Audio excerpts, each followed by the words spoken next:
امام الانبیاء نے فرمایا میری امت پہ وقت آئے گا، ہوں گی میری امت کی عورتیں مگر بدبخت کپڑے پہن کے بھی ننگی پھر رہی ہوں گی.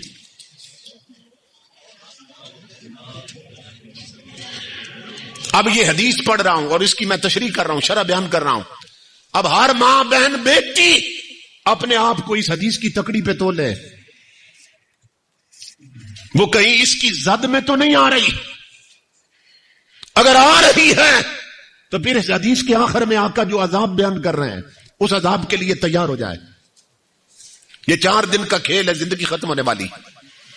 امام الانبیاء نے فرمایا میری امت کی عورتیں ایک وقت آئے گا کپڑے پہن کے بھی ننگی ہوں گی.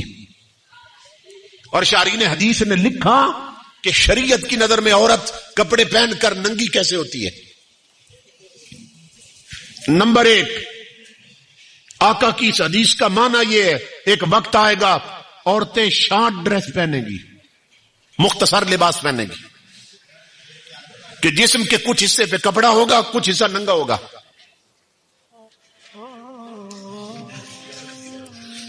حالانکہ عورت اگر نماز پڑھ رہی ہے نا، نماز اپنے گھر میں مصلی پہ نماز پڑھ رہی ہے اور اس کا یہ بازو ننگا ہے تو اس کی نماز نہیں ہوگی. پہلے عورتیں پورے بازو پہنتی تھی، پورے بازو پہنتی تھی. پھر یہ ہے کہ گھروں میں ٹی وی آ گئے نا، تو جو ٹی وی دیکھے خربوزے کو دیکھ کر خربوزے نے رنگ پکڑا.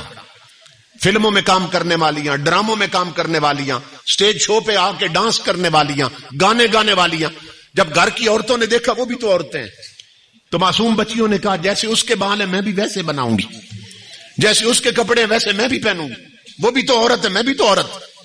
اور انہیں نہیں کسی نے بتایا کہ وہ تو کوٹھے والی ہے، وہ تو طوائف ہے، وہ تو کنجری ہے، وہ تو عزت بیچ کر زندگی گزار رہی ہے، اور تو شریف خاندان شریف ماں باپ کی بیٹی ہے،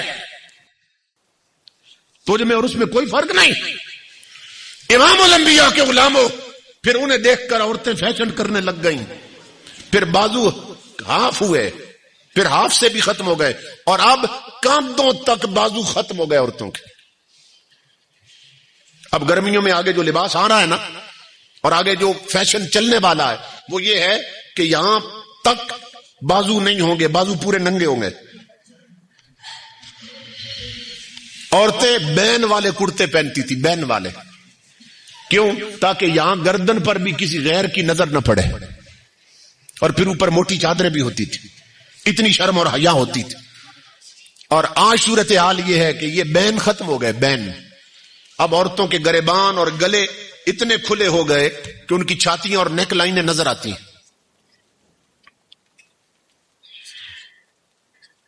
ادھر اوپر سے عورت ننگی ہو گئی، ادھر بازوؤں سے ننگی ہو گئی، ادھر ڈھیلے ڈھالے کرتے ہوتے تھے، کھلے کھلے کپڑے، ٹائٹ لباس پہنا، چانک اتنے اونچے کر دیے کہ پیٹ نظر آنے لگ گئے.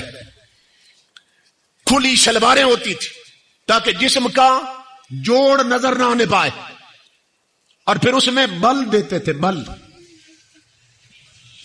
بلدار شلوار ہوتی تھی، شلوار. امام الانبیاء کے غلاموں اس کی جگہ ٹائٹ پاجامے آ گئے کہ عورتوں کے جسم کا انگ انگ جوڑ جوڑ نظر آنے لگا. اور 1500 سال پہلے میرے آقا نے فرمایا جو عورتیں شارٹ ڈریس پہنیں گی وہ کپڑے پہن کر بھی شریعت کی نظر میں ننگی ہوں گی. نمبر 2، جو عورتیں ٹائٹ لباس پہنیں گی، ٹائٹ لباس، جو چست لباس ہوتا ہے نا، وہ ایسا ہوتا ہے کہ جسم کے جن حصوں کا چھپانا ضروری ہے وہ ٹائٹ لباس کی وجہ سے خود ابھر کر سامنے آ جاتے ہیں. تو امام الانبیاء کی شریعت کی نظر میں ٹائٹ لباس پہننے والی عورت کپڑے پہن کر بھی برہنہ ہوتی ہے، ننگی ہوتی ہے. شارٹ ڈریس پہننے والی شریعت کی نظر میں کپڑے پہن کر بھی ننگی ہوتی ہے.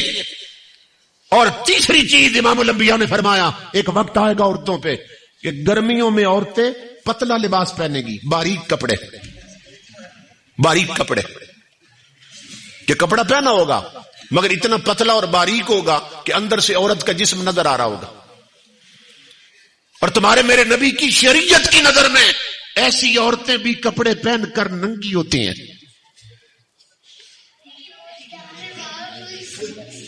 پرسوں کی بات ہے، میں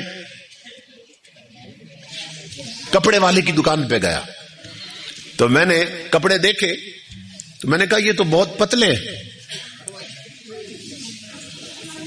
قمیصیں دکھائی اس نے, پھر شلواریں. میں نے کہا یہ تو بہت پتلے ہیں. اس نے کہا جی آپ کہہ رہے ہیں کہ یہ پتلے ہیں, موٹے چاہیے. وہ کہنے لگا اللہ کی عزت کی قسم میرے پاس بوڑھی عورتیں, جوان عورتیں وہ آتی ہیں, وہ کہتی ہیں کہ اس سے بھی پتلی شلواریں چاہیے ہمیں. یہ تو نے باری اور موٹا کپڑا رکھا ہوا ہے. وہ کہتا ہے اس حد تک شرم حیا غیرت مر چکی ہے عورتوں میں اور بوڑھیوں میں اور جوان بچیوں میں.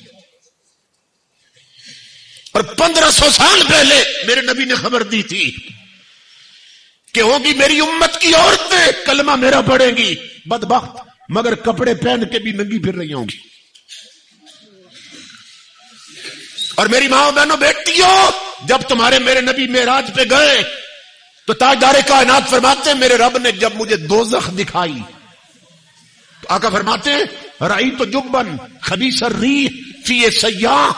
امام الانبیاء فرماتے ہیں کہ اللہ نے مجھے جہنم میں ایک کنواں دکھایا, جہنم میں کنواں بنا ہوا تھا کہ جس سے بدبو کے بھبکے اٹھ رہے تھے,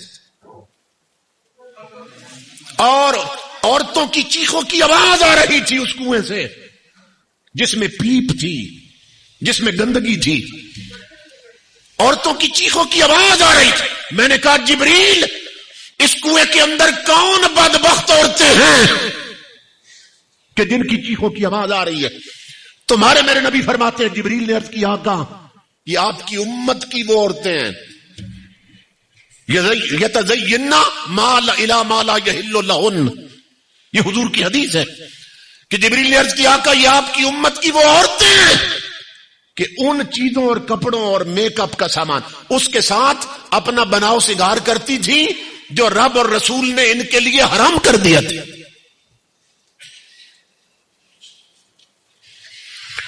اور امام الانبیاء فرماتے ہیں رأیت رجالاً, پھر جہنم میں میں نے اپنی امت کے کئی مرد دیکھے تقرد جلودہم بمقارید من نار.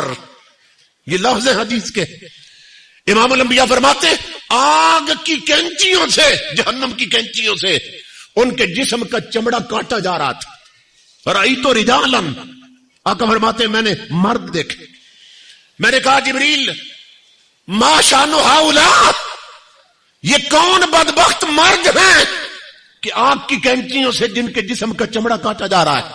جبریل نے عرض کیا آقا یہ آپ کی امت کے وہ مرد ہیں جو اپنے جسم کو اس چیز سے سنوارتے تھے جو اللہ اور اس کے رسول نے ان کے لیے حرام کر دی تھی.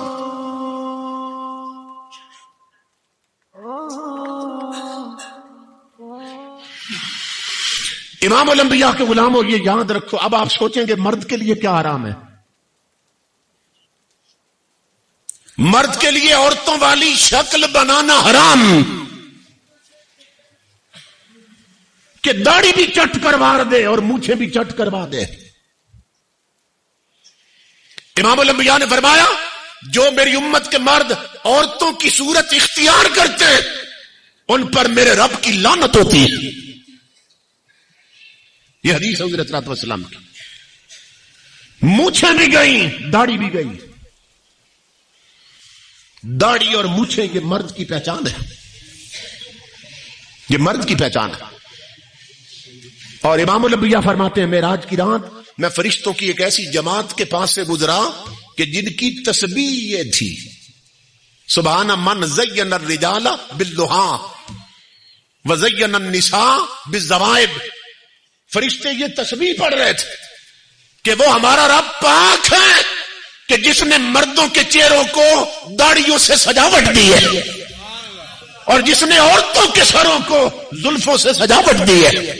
فرشتے یہ تسبیح پڑھ رہے تھے. تو امام الانبیاء کے غلاموں داڑھی مونچھیں مڈوانا حرام شریعت میں, مگر اس حرام کو کوئی حرام سمجھ رہا ہے؟ کہتے ہیں یہ تو کلچر ہے, یہ تو ہمارا تمدن ہے, یہ تو ہمارا لیونگ سٹائل ہے. اور اس میں ہم اس حد تک دھوکے میں مبتلا ہیں کہ جب آتا ہے نا ربیع الاول کا مہینہ تو حضور کے نالین مبارک کے بیج بنے ہوئے لوگ یہاں سینے پہ لگا لیتے. وہ نالین مبارک کا جو بیج